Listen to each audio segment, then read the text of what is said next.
Well, good morning, everybody. Welcome to this episode of AFA Today, where we're going to talk about professional development. Nick, Sarah, Kevin, thanks for being here. Morning. Thanks for having me. Thanks for having us. As we get started, I'd like each of you to kind of talk about your areas of responsibility and what you're doing, and specifically what your role is today on this podcast. So, Nick, why don't you start? All right. So for those of y'all that don't know me, my name is Nick Rike. I am the Director of Professional Development for the AFA. I've been in the industry coming up on 24 years. So I started out on the contractor side. I went into the wholesale side. I was on the board of directors. I've been an instructor at the schools. And then coming up on 3 years ago now, I was actually hired to work directly for the AFA. So I've kind of seen things from all different sides of the industry. So. And how many certifications do you hold, Nick? All of them. So, no, I was lucky as I was coming up through things. I worked for companies that understood the value of having, setting yourself apart through those certifications. And I'll be honest, Kevin, you were talking before we came online here that, some of the things you do is so that your voice has a little more power behind it or has a little more structure behind it. And I'll be honest, that's what it was for me is I knew what I knew, but other people didn't understand what I knew. And so my way of having some weight behind the words that I was using was to have those certifications. And so when I got into a conversation, I could say, look, here's all the things I've done. Here's the certifications I have. Here's where I've been. Here's how long I've been doing it. I might know a little bit about what I'm talking about. And that's the way I used them. Great. So Sarah, how about you? My name's Sara Surprenant. I'm AFA's Director of Credentialing and Strategic Initiatives. My role is to manage all the certification programs, but really what that boils down to is building a path for fence professionals to grow in the industry. I would say that's what I do in a nutshell. And I started with AFA in 2007, so I think that's probably the only mechanism in which I can beat Nick's experience, but happy to have been around AFA for this long. Perfect. And Kevin? I've been sitting here thinking, how's he going to introduce himself? I am the least accredited, not only person on the call, but I have 0 accreditations to my name other than I graduated college. I would credit myself as the best failure around, and I'm super excited to talk about that. So I have not leveraged. I think I also thought about introducing myself as the contrarian contractor, but yeah, I'm going to hold my thoughts on it all. But even as I'm sitting here, I'm like, what a miss by me. We don't take advantage of it. And I have reasons for that. So I think my perspective of the unaccredited will bring some light to the situation, hopefully. Yeah, I think that's exactly why we'd like you here. Yeah. Cool. Thanks for having me. And you also are the Chicagoland area chapter president. So. Oh yeah, shoot. Yeah. For the everyone that doesn't know who I am, yes, I'm the Chicagoland chapter president. We're working on the chapter. We're working on the chapter every day. So perfect. So what we're going to do is we're going to talk about AFA's professional development programs. And when we talk about professional development, we're talking about those certification programs and those education programs and what we've done historically, what we're doing today, and then where our programs are going. So, Nick, what is the problem that we're trying to solve when it comes to professional development in our industry? Well, there's multiple problems. I mean, from helping people expand their business, either through taking on new projects or, expanding their workforce, getting people up to speed faster, showing them that this is not rocket surgery, as I say. That's a Nickism. It's all right. Your mixed metaphors. Yes. But there's stuff out there. There's ways that we can help you do whatever it is you're wanting to do. And we're going to talk about it when we get to the career pathways and show folks that, when you're living in your bubble, when all you do or all you think you do is dig post holes every day, you don't realize what all else is out there. And so through the education programs, not only can we help people expand their businesses, we can help people expand their careers, help people expand their network of people to talk to when they do run into issues. And like I said, just really get things up to speed faster, get people up to speed faster, and continue to build and grow your business. So, Sarah, kind of building on that thought, one of the things that I find fascinating about what you've done over this last 2 years is you've run several very successful credentialing exercises for companies. And so, can you add to what Nick said in terms of how companies are creating a competitive advantage by using credentialing? Yeah. So uh, I think at the most basic level, credentialing is giving you something that your competitors don't have, and it's a tangible way to show that you know what you're doing. You're going to reduce callbacks. You're going to install compliant with standards. Get it done right the first time. There's a lot you can do. So just it benefits everybody. It benefits you as an individual for your professional development and growth in your career. It benefits if you do have an employer. If you're not working for yourself, it benefits your employer because their employees are doing what they need to be doing and they know they can trust them. And it benefits the consumer because they trust the person who's coming to install that fence or that gate operator. Yeah, I think, and the only spin that I would add to what the two of you have said is it's interesting to me that the partnership that we've had has existed both at the contractor level, where these contractors have brought instructors in to do the instruction and then training, and then the partnership that exists on the credentialing side, where they brought us in to do the credentialing, and they've so this idea of partnering with our members, whether they're contractors or suppliers. When people see the value of professional development, it is a great opportunity for them to advance their people. Mm-hmm. Kevin, any questions or thoughts from you? Um, How much of that was new? Nothing new. I think the revelation for me is, so speaking to the unaccredited, right? I mean, I've scaled my business from 4 to 40 million, like without any accreditation. So like the question would need to be, do you need it? And the answer is no. And then the real answer is, should you use it? The absolute answer is yes. And I'm like sitting here thinking like, it's kind of the chicken or the egg. It's like, what came first? And so like I implore you someday when we get, like, share with everybody the first email I sent you, where I was woefully unprepared for like all the things I wanted to do, right? And I think all the ambitions of our rival association and all of the intentions of our association is to like make a better ecosystem, right? And so it's just so hard. And so what comes first, the chicken or the egg? Like, do contractors first take it seriously, or does it first do exactly what we wanted it to do? And I think, what would it look like if everybody that was in the AFA was and had to be maybe an accredited contractor? And then you slip into the like, well, now are we protecting the big? And like, it's super messy. But I think, I never saw it as just a flex, and I never even tried it. I always want to channel up and talk to the architects, the engineers, and the designers, and like to those people that matters. I mean, period, end of sentence. Like, you go talk to an A&E, like those guys, and I'd say I don't want to say they're all bozos, but like they look at different things than us. They don't care how many holes you dig. They don't care how quality your fence is, but they do care if you've got a badge next to your name. And it does bring. I know that it would bring. It would codify my expertise and my people's expertise if they had the badge. So I say that to say I am guilty of not participating, and that's an error in my strategy. I did, and again, I told everybody last year, like, take this serious. I want to get people accredited, and that's not enough. That's not leadership. That's just like, hey, do this, and like, how I need to roadmap it. I need to invest in it.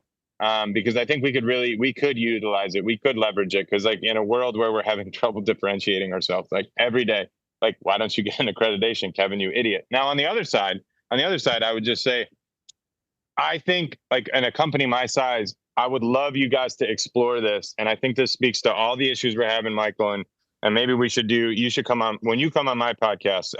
I'm going to let you have it. But I think like there's a lot, just joking, but that there's a lot of these things that can be married together in order to build the future that we want. But like, I think a company of my size, for us to be paying, what do we pay? I'm considered a bigger guy, but what do we pay you guys for the AFA?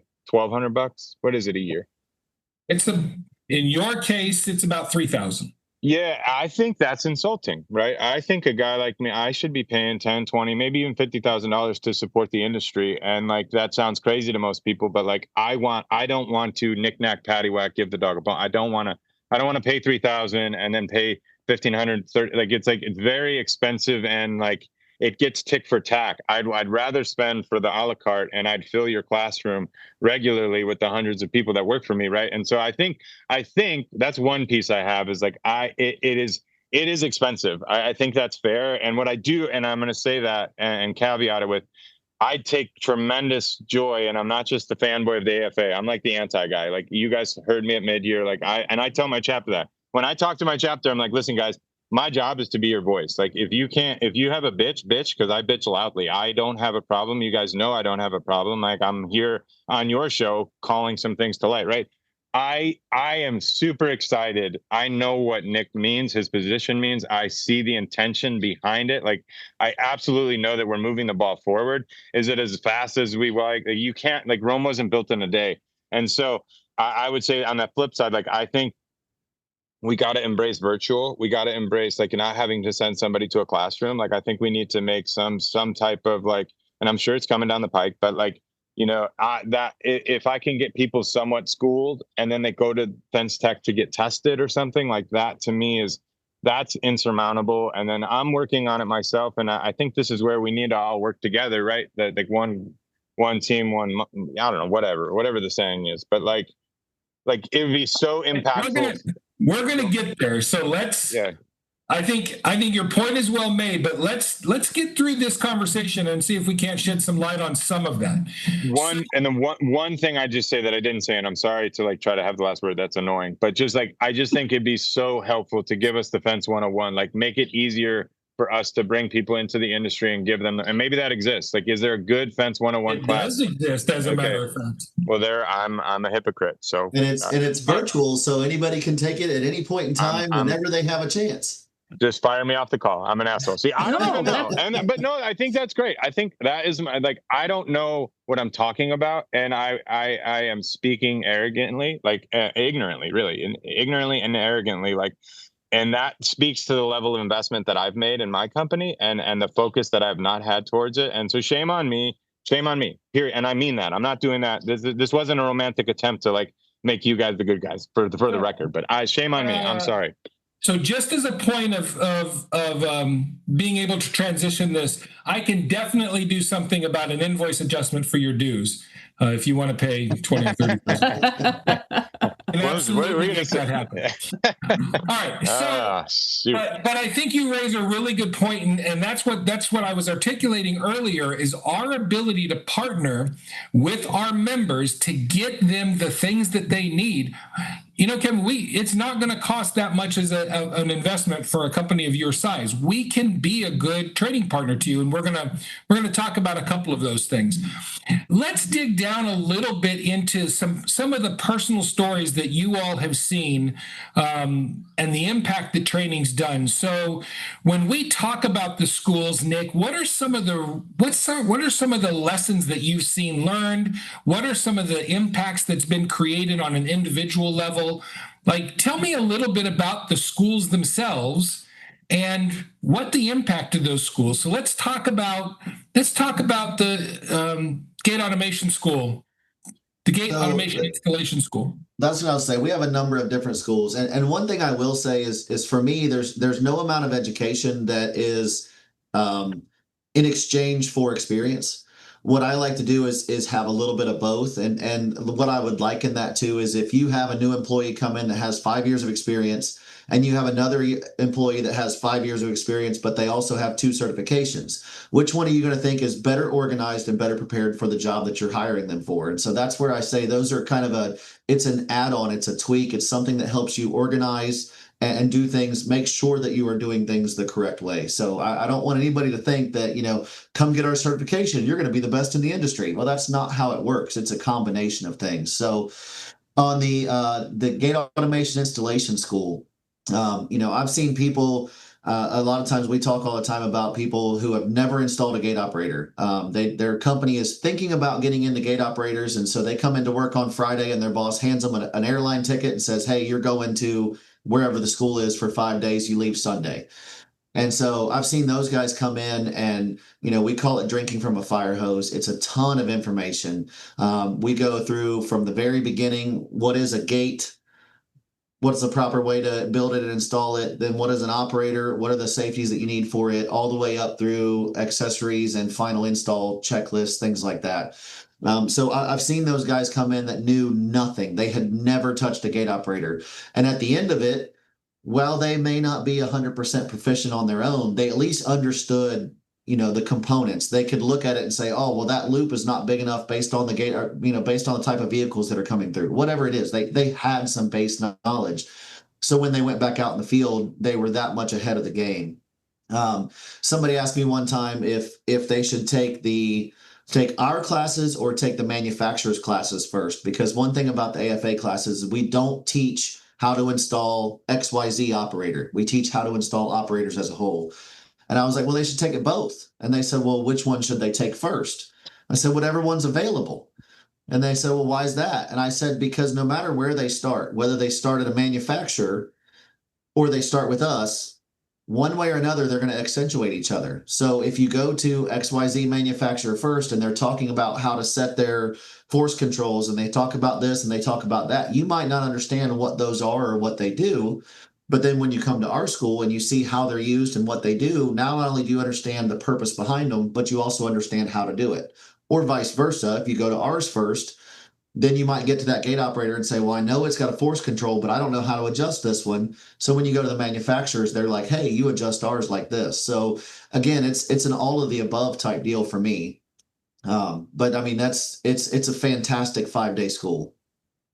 So, what have you done since you've been here and in this role to help people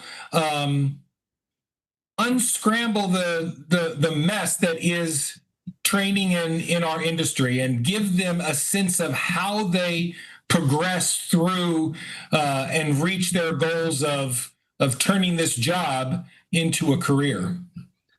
So one of the things we've done is we've come up with that career pathways that I mentioned earlier.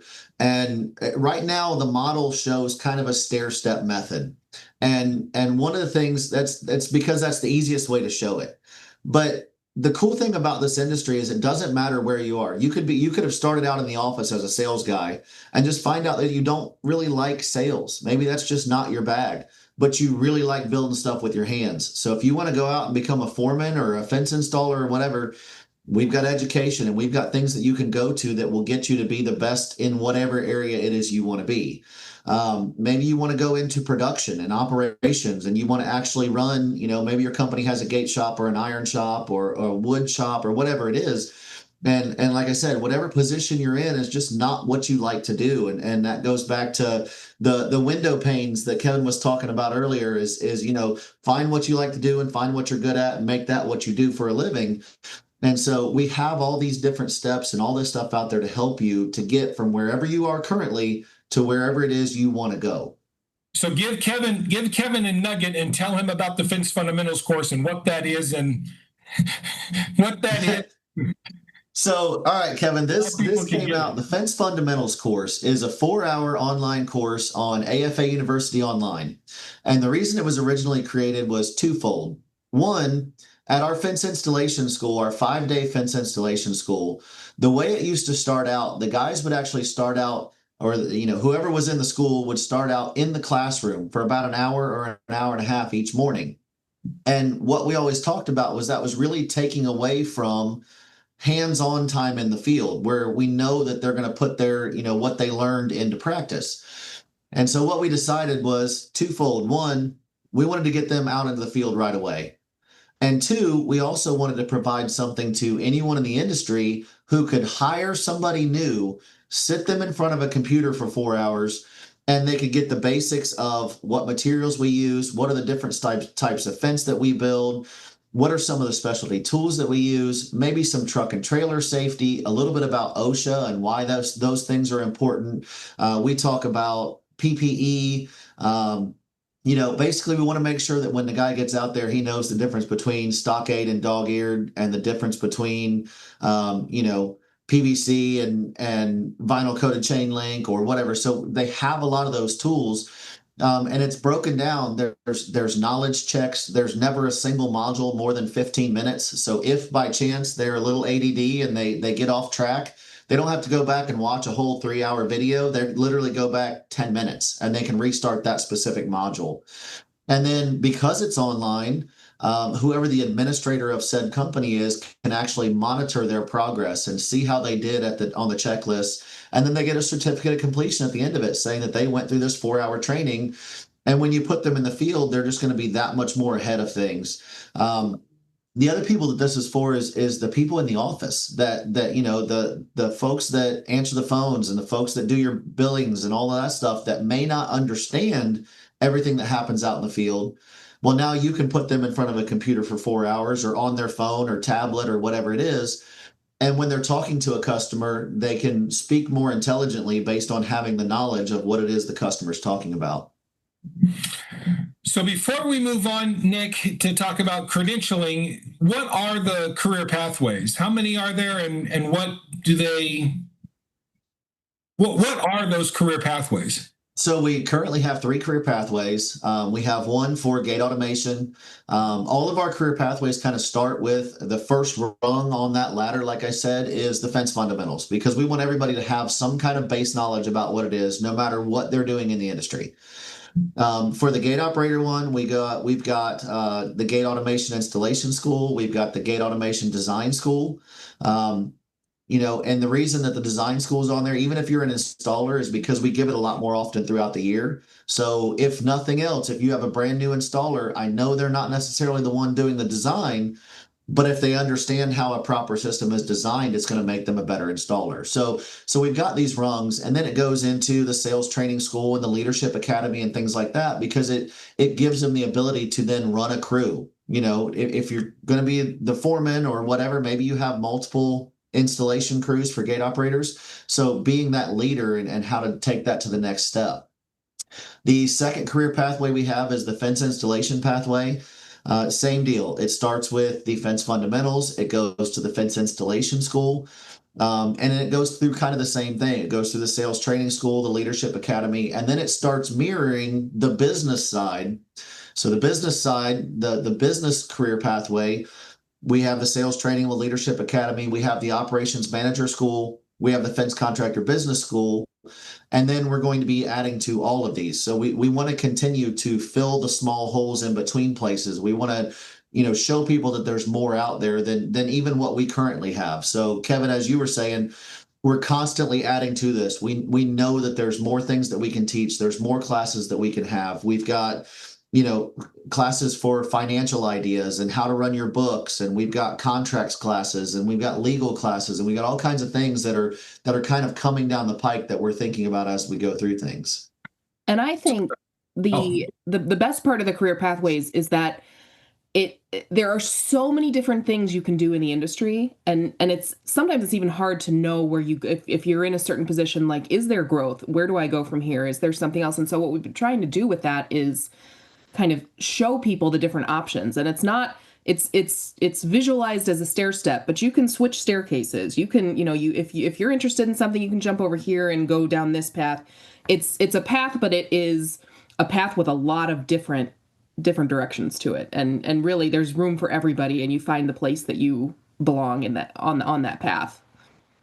Yeah, and I think it solves a business problem for the owner operator or the person who's trying to scale their business and figure out, how do I keep my best people? Well, the way you keep your best people is by keeping them engaged and investing in them. And this is a good way to invest in those people and show them that being with your company is a good choice, because they're constantly learning and constantly advancing. So Sara, let's cut over to the credentialing side, because I think one of the things that people sometimes don't understand is this idea of what a certification in our industry means. So what's the difference between credentialing and an education course? Yeah. So if you think about when you go through a school or online training or any kind of education course like that, you get a certificate at the end that says you were taught something. When you go and earn a certification, what that is showing is that you are mastering something. And I think that's the clearest way to put what the difference is. Because of that difference, where certification is kind of a step up in you have to maintain it. You have to, it's not, certification is not something you achieve like you go to a school, you get a diploma at the end and you're done. You earn the certification and then you have to continue your growth. You need to continue educating yourself. You need to stay on top of, as the industry changes and as standards change and as technology changes, you need to make sure that you're continuing that path. And so that's why certification you have to maintain and you have to renew every so often. That's the basic difference, I would say, between the two. To me, that sounds like, okay, I'm doing a job and I need to learn a job. Okay, I attend a school. But if we're talking about growing professionalism in the industry, that's what I'm hearing when I hear you articulate, is this idea of ongoing renewing of a certification is kind of what you need to do to stay fresh and at the forefront of what's happening in our industry. Mm-hmm. And back in 2007, the gate operator, just I'll take gate operators as an example, but it looked a lot different than it does right now. What the accessories, the features that you used, even tweaks to the standards. I mean, it's you need to stay current. You need to stay learning everything that as it comes available. Well, using a sports model, it's the difference between a participation trophy and the MVP trophy. You get one for going to the school, you get a certificate. Great. That doesn't mean that you necessarily paid attention and participated, actually worked in the school. It just means you were there. So getting that actual certification shows that not only were you there, but you paid attention and you knew what was taught and you studied it and you were able to answer the questions. I will also say, I think the most important piece of this is that, much like anything else we do in our life, you get out of it what you put into it. So we give you tools, and one of the things that I've been working on is building up the whole process to give tools from when you're studying to as you're taking the test to, how do we support you to market yourself and to use that certification, and then how do we help you maintain and get those CEUs that you need to renew. But if you are not actively engaged in using that certification, it's not going to help you. And I kind of want to tout Nick a little bit. And Nick, maybe you can give the very, very brief version of your story that I always ask you to tell, because I think you're a really good example of how you actually use credentials to make a difference in your career. So, the one story that I usually go to is we were selling a project. We were actually 45 minutes away, 35 minutes away, and our competitor was right down the street. We went and did our dog and pony show. I talked about the education that I had. I talked about the certifications that I carried. We were even a little more expensive, but it goes back to what I said earlier with, if you have somebody that has 5 years experience and you have somebody that has 5 years experience and 2 certifications, and we actually ended up getting that project. Sara, maybe you're talking about, are you talking about the Credly badges? I will be, but I wanted to show that, like, you took your certifications and turned it into business, and that's using your certification to everything that it can be for you. Yeah, actually, right after I took the first school, so I took this first school for my certification in 2010. The first thing I did was go back and I talked to the 5 biggest contractors that we worked with. And I said, look, going forward, you guys need to write this in your spec that a certified operator installer needs to be doing your installations. And here's why. Because they're trained on everything you just said, the most recent standards, the most recent whatever, all of those things. And I actually got a couple of them to start writing it in the standards, which worked great for our business because at that time, there wasn't anybody within like 20 miles that had the certification. So my personal business, because I did the gate operators at the time, went through the roof for a while until my competitors started catching up. And then we were still the ones that was kind of the go-to because we were the first ones on the map in our area. So, Kevin, how does that whole conversation strike you as a business owner?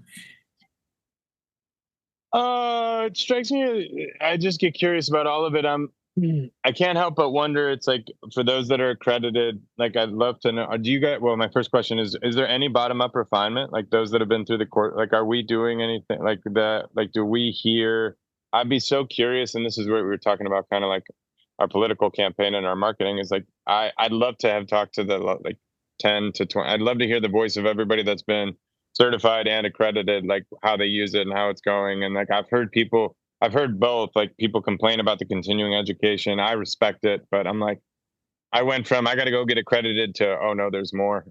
Oh no, there's more. I got to stay up on my certs, and I'm not gonna, I'm kind of out Yeah. of the day to day. But so, and I think it's good. I think it like if it means something, you got to work for it. So my overall disposition is like I go right to cost. It's like okay, how much does each course cost, and then how much does the accreditation cost, both time and money cost, right? And then how much does continuing education cost? And then I think what we owe ourselves, if I may, the hard work is like, what's the value proposition, and like, is it worth doing? Like, how do we position that? I completely believe it is. I think it'll sell itself, right? When you go, I'm sure you can sell one operator and justify all the classwork, but I guess what I struggle with on my side is like, and I was going to ask for this is like, do we have a one master video of Nick telling us here's all the classes, this is what it takes? Because I have found this was years ago when I went to do it, it was like overwhelming, confusing, and like even last year people were asking me like I literally came to you, chapter president, I'm in the meetings, I'm not a good listener, so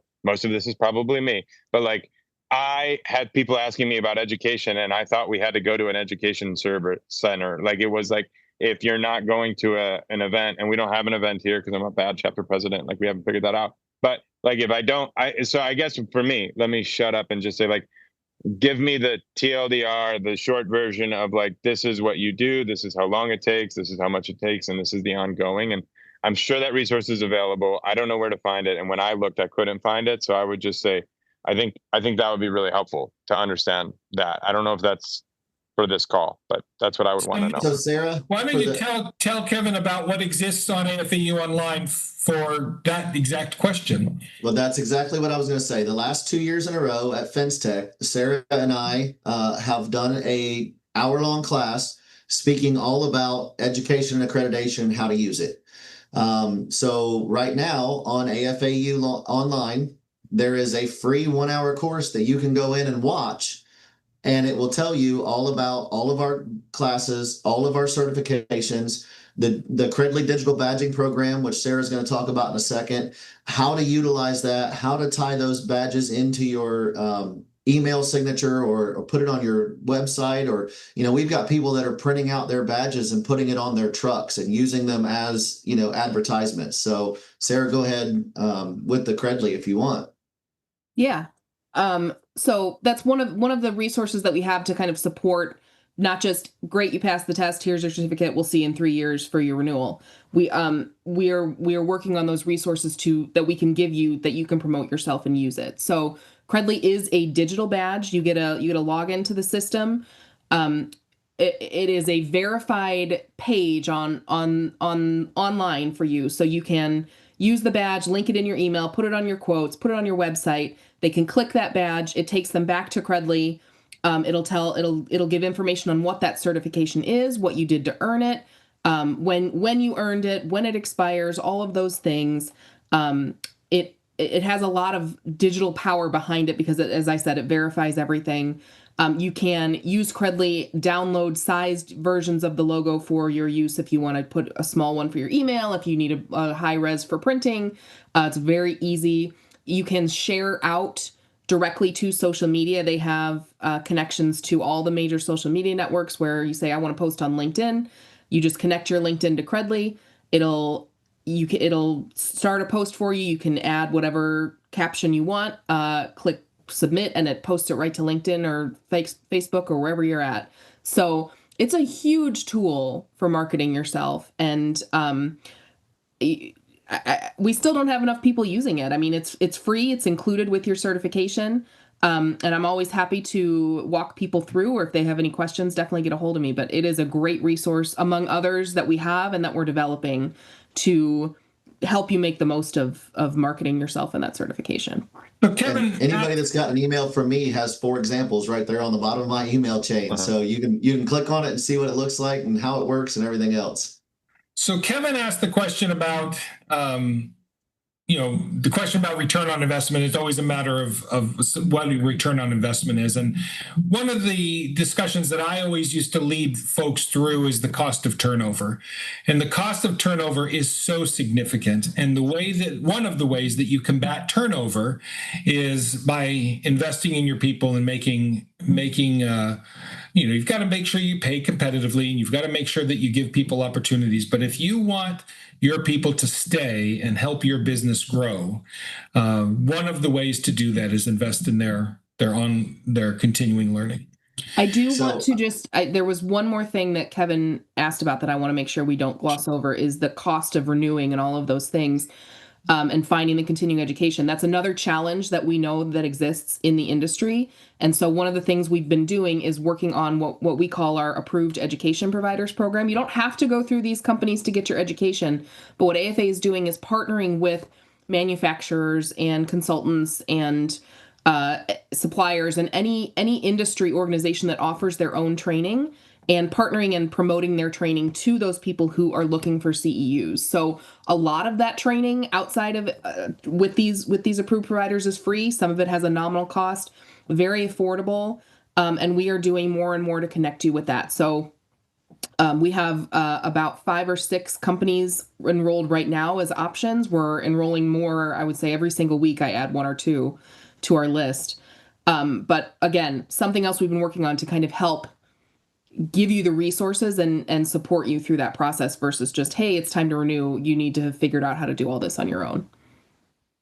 And I was at a conference last week, and I obviously I didn't run these numbers. I don't know for sure, but they were talking specifically about turnover. And they said the average cost to replace an employee is approximately 40% of their annual salary. That's what they said. So you're saying 30%? That's pretty conservative. If you start to add in how much time it takes, it could be pretty significant. No, it's 3 times. If you're paying somebody $50, it costs you $150 to replace them all day. I believe that through and through.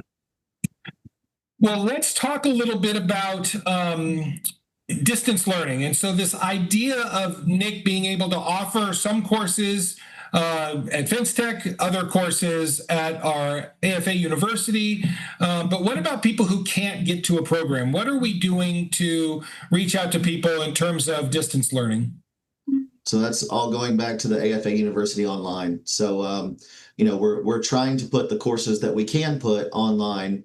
And so we've been talking constantly about this nibble bite meal scenario. And one of the things that I tell people is nothing that is done online is meant to take the place of in-person trainings. So, no offense, sorry, we can't build fence online. We can't install a gate operator online. So those 2 courses are never going to be there. It's just not how it works. You have to be using your hands. You have to actually build it. But the sales training school, okay, well, you can get a nibble. You can come to a sales-based course at FinTech. If you can't, well, you can get a pretty good bite because we're putting the sales training school online. Now, there's not as much interaction. You don't get the role playing. You don't get that type of things, but you do get a ton of base knowledge that is available at your fingertips on your schedule, whenever and wherever you are. If you're one of the guys that's working in the field and you want to become a sales guy, and this is a course that you want to take and it's raining that day so you can't build fence, well, go back to the office and sit in front of a computer for a couple hours and start the sales training course, and that way, again, it's available to them whenever and wherever they are. And then obviously we have the in-person side where you actually get the personal interactions. So how are you partnering with companies to advance their own training initiatives? So that's the final piece of the online is we have the ability to do what we're calling a white page or a white labeled page, where a large company, if they have some training material that they either already have together or they want to start building, we have the ability to basically make them their own private labeled learning management system on the back side of the AFA's page, to where they can make sure if they have, financial or in-house training, or they've got specific ways that they do things in their yard or shop or whatever, they can have videos on there that all of their people are going through their same in-person training, but it's housed on the backside of our LMS and it's private just for their people. And then by purchasing that and working with us on that, it also allows them access to the AFA training. So now they're getting twofold. They're getting in-house personalized training, and then they're getting outside industry-based training as well. And we've got a couple companies in the pipeline on that right now. As a matter of fact, I have a call call tomorrow for another company that's interested in one. So I'm hopefully, fingers crossed, going to be getting another company hooked up tomorrow. And we're always interested in talking to folks if it's something that you think your company might be in for. And it's usually for way cheaper than if you were to do that on your own without. Yeah, that's the 100%. advantage, is that Yeah. you're not investing the time and the energy into choosing a learning management system and learning how it works. And then you get access to a whole bunch of content also. So- Wait, I got a text. Can you say that again, Nick? Because I think I really wanted to hear that, and Absolutely. So I'm sorry. No, it's a private labeled learning management system for your company on the backside of our AFA online page. Mm. And what we do is literally we can go in and label it with all of your company information. It will be for your employees only. You will actually be the admin of it. You'll have the ability to add things to it and change things and fix things, whatever. But then you also have access to us and some of our resources. If there's new courses that you want to build, then we can hook you up with a guy that's helping to build those. And then by purchasing your own site on the backside of ours, you also get access to our site. Where right now, just to give you an idea, we have over 30 hours of free content. We have another almost 50 hours of educational content from Fence Tech and things like that. Then beyond that, we have our educational classes on there. We have business expansion courses. We have the Gate Automation Design School. We have, gosh, my brain is blanking. We have the Sales Training School that'll be on there shortly. We've got the Leadership Academy that's going to be there shortly. And Go ahead, Sarah. Yep. So we're constantly working to expand what's available online. Like I said, if it's something that can be put there. All right. So here's the last kind of topic, because again, I want to point people to the free education that's on AFAU online if they want to do a deeper dive on this. But the last piece that I really want our audience to understand is who teaches these classes. Like, who are the people that are involved in executing our education programs, and what's that experience like? So Nick, we've heard. Let's Sarah. Can you talk about that first, and then flip it over to Nick to let him fill in the gaps? Yeah. So we are we are using the best and the brightest in the industry. We're using the experts. We're using the people who have years and years and years of experience, hands-on, live and breathe all of this information. And people probably you've heard of, and some you may not have, but they are the big shots in the industry for sure. And Nick, what's that instructor experience? What's that like? You've been an instructor in our schools. Why do people do it? So I think it's a passion. It really is. So like I said, I went through the school in 2010. By then I had been installing gate operators for about 6 years. It took me 4 years to get invited back. And I think it's just because I talk too much, but I don't know if you can tell that from this or not. But but I enjoyed the school so much. I enjoyed the camaraderie of both the instructors and the students, and the experience of the school was so phenomenal that all I wanted to do was get involved with it. And then all I wanted to do was try to make it the best that it could possibly be, which is what all of our instructors do. So we've got installers, we've got manufacturers, we've got distributors, we've got people from all walks of life that have been doing this for, like Sarah said, for long periods of time. And one of the things is we're constantly looking for our replacements. So if a student comes through that is really bright and really well spoken and really engaged in it, that's the next one up. We're going to put them in the pipeline to become the next instructor in the school. And that's how we find a lot of what's going on and a lot of the people that we bring up. I think one of the things that I've learned in attending these schools is just how passion driven that instructor base is, and how it becomes a fraternity of folks who are really dedicated to improving the industry and improving people's lives. and it's really heartening to see. It's one of the very best things that I think that we do is that instructor experience.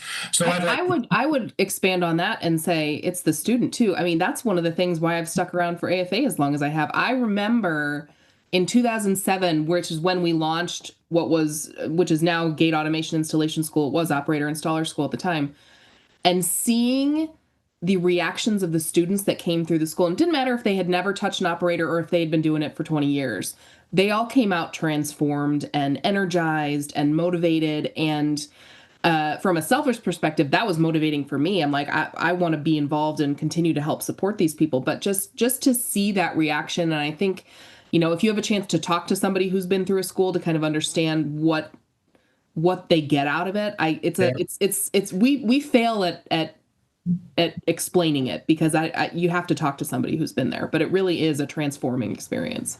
It really is. And a story on that real quick about expanding your network is, like I said, when you live in your bubble, you don't always know who to call or who to talk to. So one of the stories is we had a student last year go through AFA University that had a full-time job, and he was starting a fence company part-time.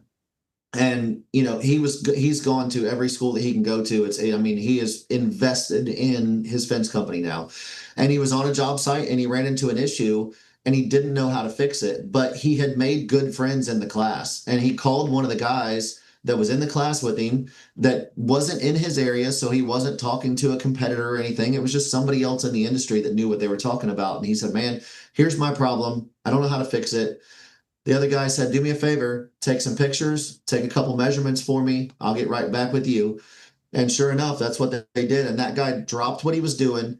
He drew out something that he could make and took a picture of it and sent it back to him. And he said, "Okay, give this picture to your welder, have him build it real quick. It'll fix your problem."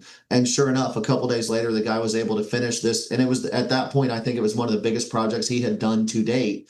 And he's able to get it finished and get paid for it, and was just ecstatic. And it's that network of people. And like we said, getting involved, meeting new people outside your circle, expanding that circle of who you can call, that's head and shoulders above the education that you get. So perfect.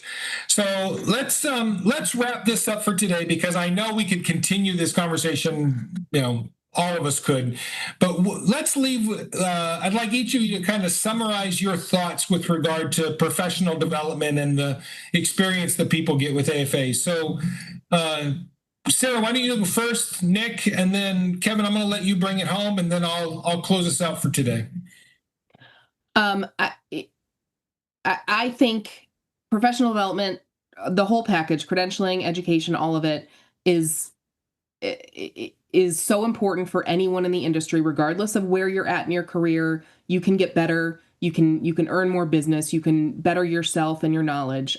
It's something you really can't skip. And I will say, I've never heard of anybody going through any of our programs and being like, "You know what? I don't think that was worth it." Yeah, I don't think so either. Is that, do we have 100%? Do you guys have 100% success rate? We should be campaigning on that. Yeah, it is. I honestly pretty happy with their experience. Yeah. Nick, your final thoughts? So it's the old adage: as soon as you stop learning, you start falling behind. And that's true both for the knowledge that you get out of the courses and for, like I said, constantly expanding your circle and having those people to call, and friends in the industry. So it's all about the entire experience, in my opinion. Kevin, what'd you learn today? That's the accreditation I'd give myself. I'm a serial learner, so I learned today that I have more to learn than I knew, and there's more out there for me. I need to put my money where my mouth is and invest the time, because it sounds like you guys have a lot of resources, and I was foolish enough to start trying to build my own without even trying what was out there. So, I'm excited to dive in on it for sure. Perfect. All right. So I'd like to thank you, all of you, again, for making the time to educate your peers. I really appreciate it. So thanks very much for being here today. Thank you. Thanks for having me.